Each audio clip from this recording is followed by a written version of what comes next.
Hello बच्चों, आज तुम लोग क्लास 12 में शुरू करते हैं D block and F block element. बहुत इंपॉर्टेंट इनऑर्गेनिक केमिस्ट्री, ठीक है। D block and F block element. Heading में बेटा D block elements, D block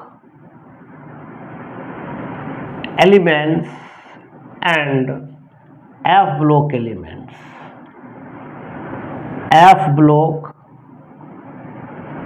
elements, पहले हम डी ब्लॉक एलिमेंट्स की बात करेंगे, उसके बाद एफ ब्लॉक एलिमेंट्स बात करेंगे। तुमको मालूम है ये डी, तुमको मालूम है एक होता है एस सब सेल, एक होता है पी सब सेल, एक होता है डी सब सेल, और क्या होता है एफ सब सेल। एस सब सेल में आपका 2 इलेक्ट्रॉन मैक्सिमम होता है, पी सब सेल मैक्सिमम 6 इलेक्ट्रॉन होता है, ठीक है। आपका डी सब सेल मैक्सिमम कितना 10 इलेक्ट्रॉन होता है, एफ सब सेल मैक्सिमम कितना होता है 14 इलेक्ट्रॉन। मतलब 10 से कम रह सकता है डी में, 10 से ज़्यादा नहीं। पी में 6 से कम रह सकता है, 6 से ज़्यादा नहीं। एस में 2 से कम रह सकता है, 2 से ज़्यादा नहीं। एफ में 14 से कम रह सकता है, 14 से कम नहीं।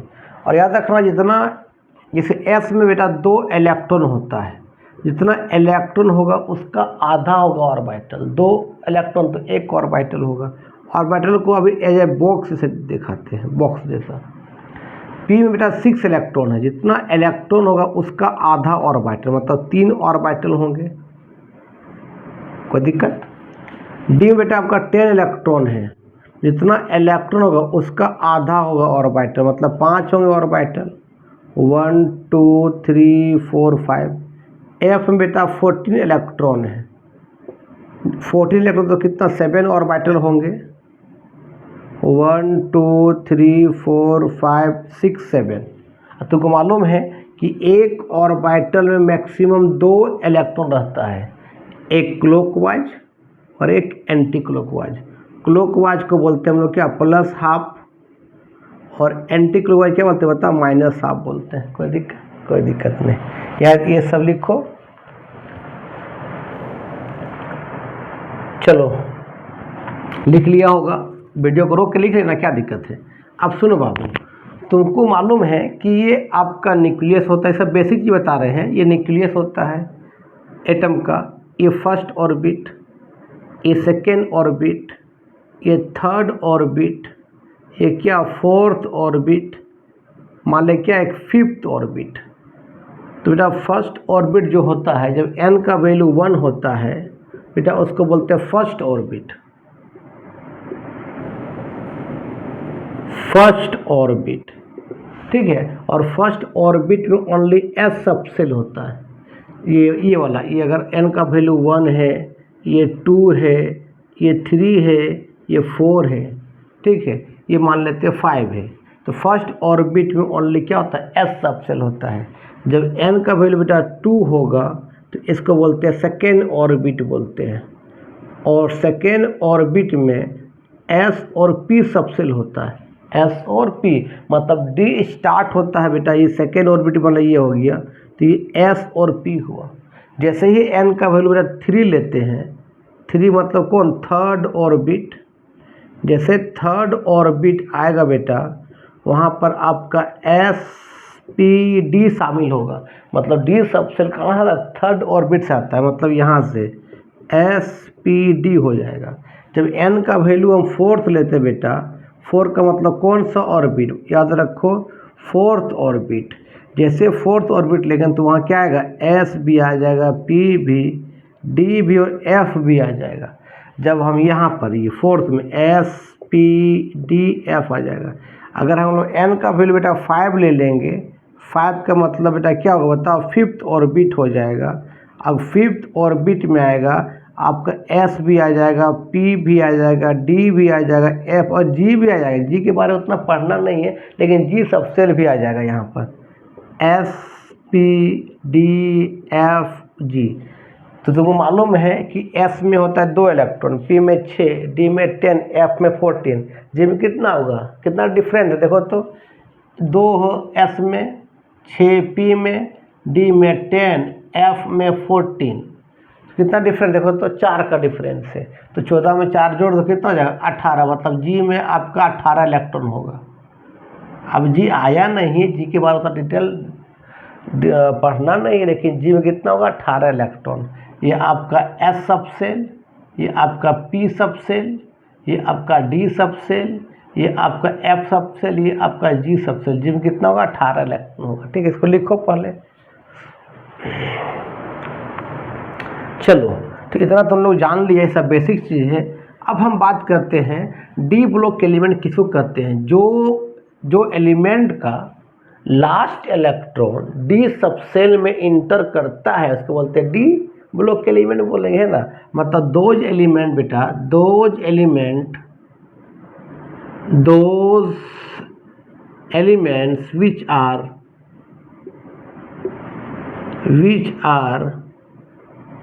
लास्ट इलेक्ट्रॉन बोलो या इलेक्ट्रॉन्स बोलो। अगर एक इलेक्ट्रॉन होगा तो इलेक्ट्रॉन, एक से ज़्यादा इलेक्ट्रॉन तो इलेक्ट्रॉन्स बोलेंगे। Those element which are last electrons enter क्या है d subshell. Those element which are last electron enters कहाँ डी सबसेल, उसको क्या बोलते हैं डी ब्लॉक एलिमेंट बोलते हैं। ठीक है, अच्छा बेटा याद रखना, डी ब्लॉक दस the general electronic configuration, general electronic configurations of D block elements, ये ऑब्जेक्टिव में आ सकता है। डी ब्लॉक एलिमेंट्स का जो जनरल इलेक्ट्रॉनिक कॉन्फ़िगरेशन होता है बेटा, वो होता है n-1 डी 1 से लेकर 10 NH2। जितना S रहेगा उससे D एक कम रहेगा, कोई दिक्कत। जितना S रहेगा उससे D एक कम रहेगा। तो अगर बेटा हम याद रखो D स्टार्ट होता है 3 से, 2 से स्टार्ट नहीं होता। जब n का वैल्यू 1 लेंगे तो S होता है, जब n का वैल्यू 1 लेंगे तो S सबसेल, जब n का वैल्यू 2 लेंगे तो S और P सबसेल, जब n का वैल्यू 3 लेंगे तब SPD आता है बेटा। मतलब D आता है थर्ड ऑर्बिट से। तो यहाँ n का कितना पुट करना पड़ेगा, तब थर्ड आएगा तो फोर्थ पुट करेंगे तो S 4 होगा, तो D कितना होगा 3 होगा, है ना। तो अगर बेटा यहाँ n का वैल्यू हमने 4 पुट कर दिया तो कितना जाए देखो तो 3D 1 से लेकर 10 तक कितना जाएगा 4s2। इसको बेटा बोलते हैं फर्स्ट ट्रांजिशन सीरीज बोलते हैं, इसको बोलते हैं फर्स्ट ट्रांजिशन सीरीज बोलते हैं, या इसको बोल सकते हैं हम लोग 3D सीरीज, 3D सीरीज बोल सकते हैं। डी ब्लॉक एलिमेंट को ट्रांजिशन एलिमेंट भी बोलते हैं, लेकिन सबको नहीं बोलते हैं। याद रखना, जिसमें डी पर अगर 0 रहे और डी में 10 इलेक्ट्रॉन रहे उसको डी ब्लॉक एलिमेंट बोलेंगे, लेकिन ट्रांजिशन एलिमेंट नहीं बोलेंगे। क्यों नहीं बोलेंगे तो आगे पढ़ाएंगे तब समझ में आएगा। तो याद रखना, आपका जिंक, कैडमियम, मरकरी सबका डी में आता है 10 इलेक्ट्रॉन। डी में कितना आता है 10 इलेक्ट्रॉन, तो इसको डी ब्लॉक एलिमेंट बोलेंगे पर इसको ट्रांजिशन एलिमेंट नहीं बोलेंगे। तो याद रखना, 0 रहे डी में और डी में 10 रहे उसको डी ब्लॉक एलिमेंट बोलेंगे, लेकिन ट्रांजिशन एलिमेंट नहीं बोलेंगे। लिखो यहाँ तक। तो इसमें 3D में जो इलेक्ट्रॉन आता है बेटा, ये एलिमेंट आता है इसमें 3D में कौन कौन आता है याद रखना। तो स्कैंडियम से लेकर, यार इसी के बारे में 3D सीरीज ही बहुत इंपॉर्टेंट है, 4D 5D उतना इम्पोर्टेंट नहीं है।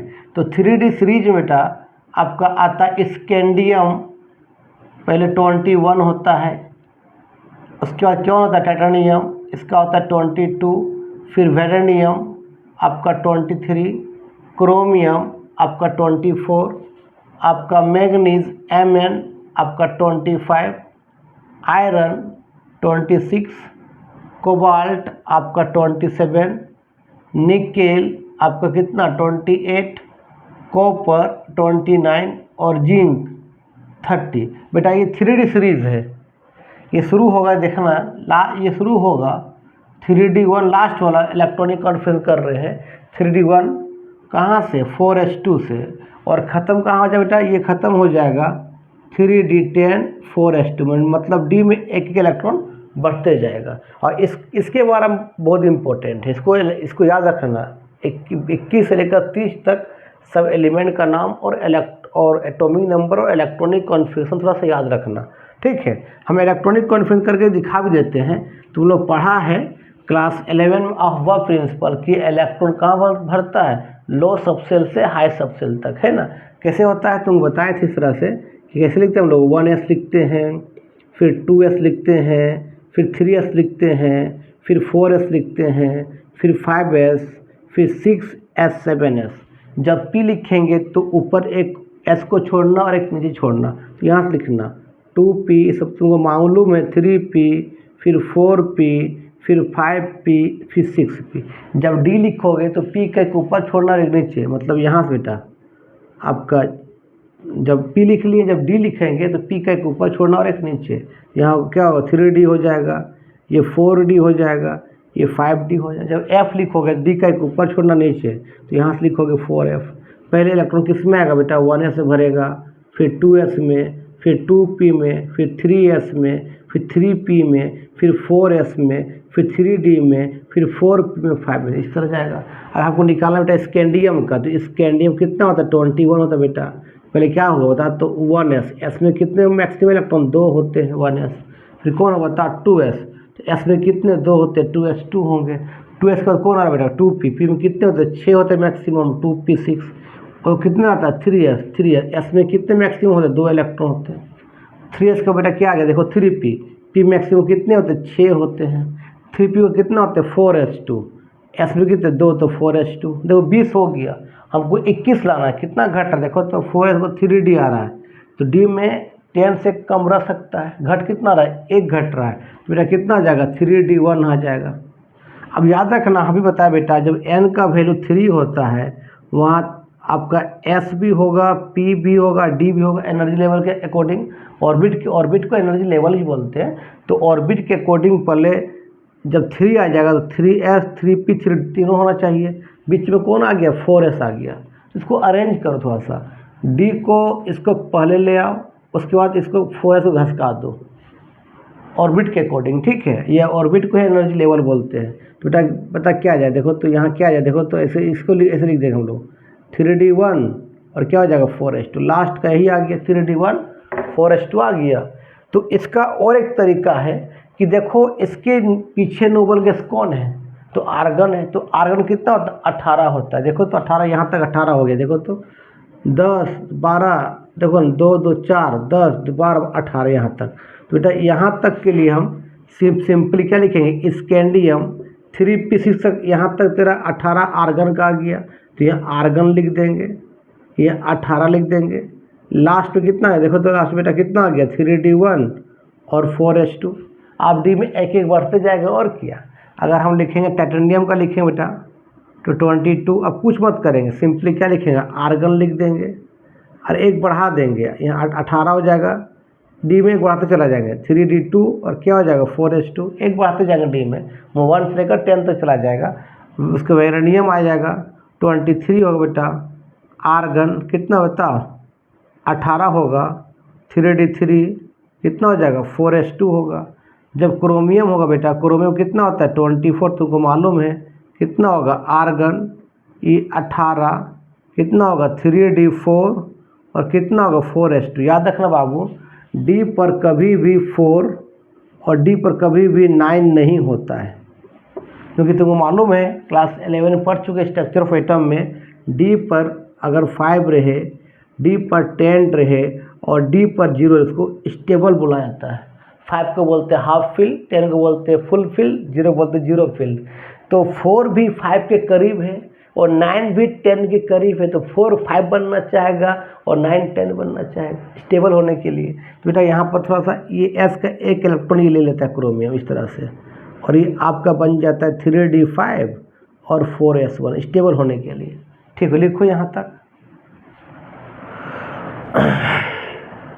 अब फिर अगर हम क्रोमियम का किसका निकालेंगे मैंगनीज का, तो वही उसी तक कंटिन्यू चलता रहेगा। फिर मैंगनीज का निकालेंगे Mn कितना होगा 25, तो अब आर्गन फिर करो, कितना कर दो बेटा, फिर 18 कर दो, कोई दिक्कत। इसको 3d4 क्या कर दो, 3d एक बढ़ते जाएगा 5, 4s2 हो जाएगा, सिर्फ यहाँ पर चेंज होगा यहाँ पर। उसका क्या होता है, आयरन कितना होता है 26, क्या होगा बता तो, आर्गन 18 कितना हो जाएगा 3d6 कितना हो जाएगा 4s2 होगा, एक डी बढ़ते जाएगा, ठीक है। फिर आपका आयरन के बाद क्या होता है, कोबाल्ट CO27, क्या लिखेंगे, आर्गन कितना लिखे बताओ 18, 3d7 4s2, मतलब डी में एक बढ़ते जाएगा। कोबाल्ट का कितना होता है, निकेल कितना 28, आपका आर्गन 18, 3d8 4s2। फिर आ जाए कॉपर, कॉपर कितना बेटा 29, कितना होगा आर्गन 18, कोई दिक्कत। ये हो जाएगा बेटा 3d9 और क्या 4s2, फिर डी में तो 9 नहीं होता है, फिर यहाँ क्या करेगा इस तरह से, एस से एक ले लेगा, डी कितना हो जाएगा ये 3d10 4s1। फिर बात करेंगे जिंक का, कितना 30 होता है, क्या लिखते हैं हम लोग, आर्गन 18 कितना हो जाएगा 3d10 और 4s2 हो जाएगा, लिख लो। तो स्कैंडियम से जिंक तक इलेक्ट्रॉनिक कॉन्फ़िगरेशन याद रखना, उसका एटॉमिक नंबर और सिंबल बहुत इंपॉर्टेंट है। चलो लिख लिया होगा, याद रखना। अभी हम बताएं बाबू,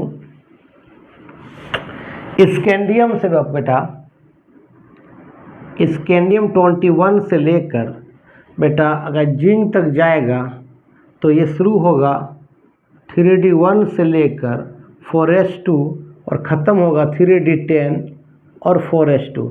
इसको बोलते हैं हम लोग क्या, 3d सीरीज बोलते हैं, इसी बोलते हैं हम लोग फर्स्ट ट्रांजिशन सीरीज बोलते हैं।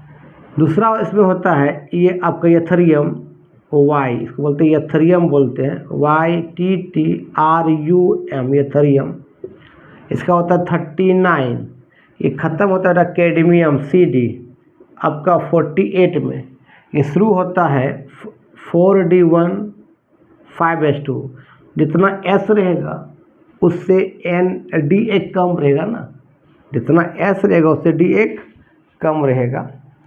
तो ये ख़त्म होगा ये 4d10 आपका 5s2, इसको बोलते हैं 4d सीरीज बोलते हैं, 4d सीरीज बोलते हैं। फिर आप बेटा आएगा लेंथनम La, इसका होता है 57, इसका होता है आपका बेटा एक बढ़ते चला जाएगा 3d 4d, तो क्या है 5d होगा, अगर 5d हो तो S कितना होगा 6 होगा, मतलब S से D एक कम होता है, तो ये कितना होगा बताओ 5d1 कितना होगा बताओ 6s2 हो जाएगा। तो लेंथनम से ये कहाँ जाएगा, मरकरी Hg कितना इसका होता है 80 होता है, ये आपका हो जाएगा 5d10 कितना बेटा 6s2। अभी हम बताए ना जब इलेक्ट्रॉनिक कॉन्फ़िगरेशन कि डी का कि n-1 D1 से लेकर 10 तक NH2, जितना S रहेगा उससे D एक कम रहेगा, इसको बोलते हैं बेटा 5D सीरीज बोलते हैं, 5D सीरीज। सबसे इम्पोर्टेंट तो कौन है 3D सीरीज, इसके बारे में जानना, बाकी के बारे में अगर नहीं जानना कोई दिक्कत नहीं है, लेकिन 3D सीरीज का स्कैंडियम से लेकर जिंक तक सबका एटॉमिक नंबर सिंबल और इलेक्ट्रॉनिक कॉन्फ़िगरेशन याद कर लेना, लिख लो। तो आज के वीडियो में यहीं समाप्त करते हैं। वीडियो अच्छा लगता है देखो और दोस्तों को फॉरवर्ड करो, तब तक के लिए बाय बाय।